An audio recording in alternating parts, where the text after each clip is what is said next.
My son shouted in my face, "Pay the rent or get out," on Christmas, in front of 22 people.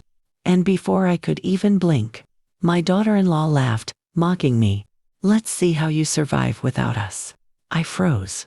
My hands were shaking. My heart felt like it had stopped. I had given years of my life, endless money, support, and love, and this was how they treated me. On the one day that's supposed to be about family and warmth.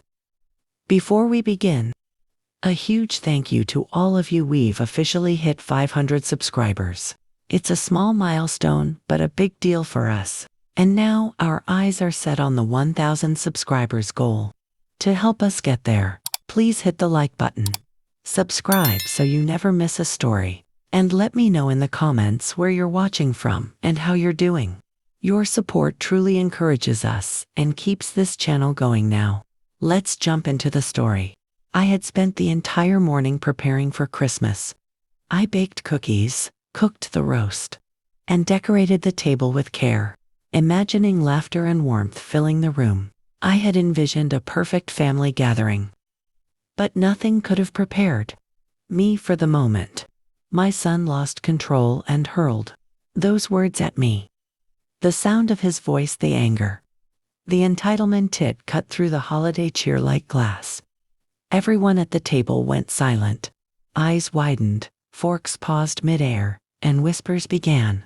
I could feel the humiliation settle over me, thick and suffocating. My daughter-in-law's laughter only made it worse. Her smirk a reminder that they saw this as entertainment, as some kind of twisted joke at my expense. All those years of financial support, emergency bailouts, and help with everything from groceries to bills, they were all forgotten in a single sentence. In that moment, I realized that this wasn't just about money. It was about respect, or the complete lack of it. It was about finally standing up when no one expected me to. My next decision would change everything, and it would leave them frozen in shock. I took a deep breath, and for the first time, I felt a strange clarity. I could walk away, reclaim my dignity, and show them that their behavior would no longer control my life. What I did next shocked everyone in the room, and even now, people still can't believe it. You won't believe the move that changed everything that Christmas. After my son's shocking outburst, I excused myself from the dining room and went into the kitchen. My hands were still trembling, my chest tight with a mix of anger and disbelief. The laughter and whispers from the dining room felt distant, like I was observing someone else's life. For years, I had put this family first, paying bills, helping with emergencies, giving financial advice, even lending my car or my time whenever they needed it. But this blatant humiliation was a line that had finally been crossed. I leaned against the counter, trying to steady my breathing. I replayed the scene over and over in my mind, each replay stoking a fire I hadn't felt in years. The betrayal wasn't just about money. It was about respect, or the complete absence of it. The truth hit me. I had spent decades pouring myself into people who had no gratitude, who treated generosity as entitlement. And today, in front of everyone, they had proven that they had no intention of changing. I thought about the years of small sacrifices, missing vacations to help with rent, lending money for emergencies I never expected repayment for, helping my grandchildren, and quietly supporting my son and daughter-in-law's lifestyle. All of it gone, or at least taken for granted. And now they had the audacity to mock me. My hands clenched around the edge of the counter as I realized something important. I had the power to stop this. I didn't have to stay trapped in a cycle of disrespect. The calm clarity that washed over me was strange but liberating. I could leave. I could remove myself entirely from their toxic grip. I could stop funding, stop helping, stop sacrificing for people who didn't deserve it. And more than that, I could show them that I wasn't someone to be walked over. For the first time in years, I didn't feel fear, guilt, or obligation. I felt control. I made a decision then and there. I would pack my things. I would leave that house and move to my own space. A place where I was respected, where I could breathe without the weight of manipulation and entitlement. And I would cut off every single dollar, every favor, every ounce of help I had been giving them for years. What I was about to do wasn't impulsive, it was deliberate, and I knew it would shock them to their core. When I finally revealed my plan to my son and daughter, their reaction was something I could never have imagined, and it changed everything. I spent the rest of that Christmas quietly gathering my things, not in anger, not in haste, but with a calm determination I hadn't felt in years. I packed the essentials: clothes, important documents, a few sentimental items, but I also packed my pride and my sense of self. Each item placed into boxes felt symbolic, as if I was taking back a piece of the life I had lost in their expectations and entitlement. By the time my son realized I was serious, I was halfway out the door. His face turned from confusion to panic as he realized this wasn't a temporary spat or a threat, it was real. "Mom, wait. We were just joking," he yelled, running after me, but I didn't stop. My daughter-in-law's laughter had vanished, replaced by stunned silence, and I could see the disbelief in their eyes as they watched me leave. I had never felt such freedom in my life. I moved into a small, cozy house that I had been considering for months but had always delayed, because I felt obligated to support them. The place was simple but warm, with sunlight streaming through large windows and a quiet garden outside. For the first time in years, the house felt like mine, not just in ownership but in spirit. I unpacked slowly, savoring the independence, feeling each corner of the home settle into a sense of belonging. That evening, I sat on my porch, sipping tea, listening to the soft hum of the neighborhood. I felt a strange mix of sadness and exhilaration. Sadness for the family I loved yet couldn't trust with my dignity, and exhilaration because I had finally chosen myself. For the first time, I realized that self-respect wasn't selfish, it was necessary. Every bill I had paid, every favor I had done for them, I would no longer allow to be taken for granted. The best part, I wasn't running away. I was stepping forward. This was my chance to live life on my own terms, to rebuild without guilt or manipulation. I began making plans, not just for financial independence, but for emotional strength, boundaries, and a future where no one could humiliate me in the name of family. That night, I made a promise to myself: no more unpaid debts of gratitude, no more emotional blackmail, no more excuses for people who didn't appreciate me. Every interaction from now on would be intentional, measured, and so. Little did they know, cutting myself off was just the beginning. The next move I made would leave them completely frozen, and it would hit harder than anyone could imagine. The next morning, I made a list. Every expense, every favor, every dollar I had been giving them gone. No more helping with rent, no more paying bills, no more bailing them out when emergencies magically appeared. I even froze a few long-standing automatic transfers I had been quietly sending. Each click of the mouse, each cancellation, felt like reclaiming a part of myself I hadn't realized I had lost. I knew the impact would be immediate. My son had grown accustomed to relying on me for everything. The truth was, he never thought I'd ever say no. He never imagined that someone could stand up to him, refuse him, and take their independence seriously. And yet, here I was, fully in control for the first time in decades. Within hours, the calls started. My son's voice trembled on the phone. "Mom, what's happening? I don't understand. Why aren't the bills being paid?" His panic was almost satisfying, though I didn't gloat. I simply reminded him calmly, "You're responsible for yourself now. I've helped for years, and I won't continue to fund your lifestyle. It's time you manage your own responsibilities." His shock turned to anger. "You can't do this. We need you," he yelled. But I stayed composed. I didn't yell back. I didn't beg. I didn't apologize for taking a stand. I just held my ground.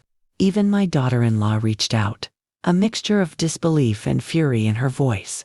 Are you serious? After everything we've done, you'd just cut us off. I didn't even answer her question. I simply said, I'm serious. This is for my dignity, my respect, and my future. I won't let anyone humiliate me again. By evening, I could feel the tension ripple through the family. Whispers reached me from other relatives, friends who had witnessed their entitlement firsthand. For once, my silence and firmness spoke louder than years of pleading, explaining, or giving. They were stunned. The comfortable control they had over me was gone, and they didn't know how to react. It was in that moment I realized something powerful. Standing up for yourself doesn't just change your life, it forces others to reevaluate their own behavior. And sometimes, the shock is exactly what people need to understand the boundaries they've crossed. But the biggest shock wasn't just cutting off their money, it was what I did next. In front of everyone, that left them completely frozen and speechless. A few days after I moved into my new house and cut every single financial tie, I knew it was time to confront my son and daughter-in-law with anger. Not with shouting, but with a calm and deliberate clarity that would leave them speechless. I invited them over, not for a meal, not for pleasantries, but to show them that I was no longer their safety net, no longer someone to bully, and no longer someone to humiliate. The moment they stepped through the door, I could see it in their faces: confusion, disbelief, a hint of fear. My son opened his mouth to protest, but I raised my hand gently. Before you say anything, I want you to understand something, I began. For years, I gave you everything you asked for. I paid your bills, lent you money, and always put you first. And for what? To be shouted at, mocked, and disrespected in front of family. I let the words hang in the air. The silence in the room was deafening. Even the house seemed to absorb the tension. My daughter-in-law shifted nervously, expecting an apology, an excuse, maybe even a plea, but I offered none of it. Instead, I continued. From this day forward, you are responsible for your own lives. Every expense, every choice, every consequence, you face it yourselves. I will no longer provide financial help, bailouts, or gifts. And more importantly, I will no longer tolerate disrespect or humiliation. Their jaws dropped. My son's face went pale, and I could see the panic rising as he stammered. But you can't just... I calmly interrupted. I can, and I have. Because I finally chose myself. And it's about time you understand that respect isn't optional. And it starts with how you treat your own family. For the first time in years, I felt a sense of liberation that words can't describe. I wasn't angry. I wasn't vindictive. I was simply firm, deliberate, and unshakable. And that firmness hit harder than any shouting match or argument ever could. They stood there, frozen, speechless, unable to respond. The power dynamic had shifted completely. I was no longer the person they could control or manipulate. I had taken my dignity back, and in doing so, I had forced them to confront the consequences of their own entitlement. But even after this confrontation, the story wasn't over. Because what I did next, not just for them, but for my daughter, my grandchildren, and myself, took everything to a level they never saw coming. After that confrontation, I finally felt a weight lift off my shoulders. The tension with my son and daughter-in-law was palpable. But for the first time in years, I wasn't carrying it. I had cut them off, stood my ground, and reclaimed my dignity. But now, it was time to rebuild not just my home, but my life, my peace, and my sense of control. I started by creating routines that prioritized myself. Mornings were quiet and intentional, with sunlight spilling through the windows as I sipped my tea in solitude. I invested in things I had always put off for their convenience, little joys that reminded me I deserved to be happy. I signed up for classes I'd postponed, met old friends I hadn't seen in years, and even started a small savings plan to secure my independence. Every action reinforced the truth. I was no longer defined by their demands. and I was free to live on my own terms. Then came the ripple effect with my son and daughter. At first, they tried to test me, calling repeatedly, demanding money, hinting at emergencies that didn't exist. Each call was met with the same calm refusal. I cannot help you financially. You are responsible for your own life. Their frustration was almost satisfying, not because I wanted revenge, but because they had finally met the boundary I had set. Every demand that bounced off my wall of self-respect reminded me why I had made the choice to leave. Even family members who had taken my side quietly noticed the change. My confidence was returning, and with it, a sense of empowerment I hadn't realized I had lost. I was no longer the parent or relative who existed to serve others. Comfort at the cost of my own dignity. I had learned a vital lesson. Generosity without boundaries only breeds entitlement. But the most important part wasn't the money or the distance. It was the emotional strength I had cultivated. My son and daughter-in-law now understood. They could yell, plead, or mock, but I would no longer bend. Their attempts to manipulate me no longer worked because I had built a life rooted in self-respect and independence. For the first time in years, I felt truly at peace. I had taken the hardest, scariest step, leaving, standing firm, and cutting ties, and it had transformed my life. I wasn't just surviving anymore. I was thriving. But the story doesn't end there. Because the final chapter, the moment that truly left them speechless and even changed how the rest of the family viewed me, was about to unfold. Weeks passed in my new home, and each day I felt more empowered, more alive. The silence from my son and daughter-in-law was deafening. No more calls demanding money.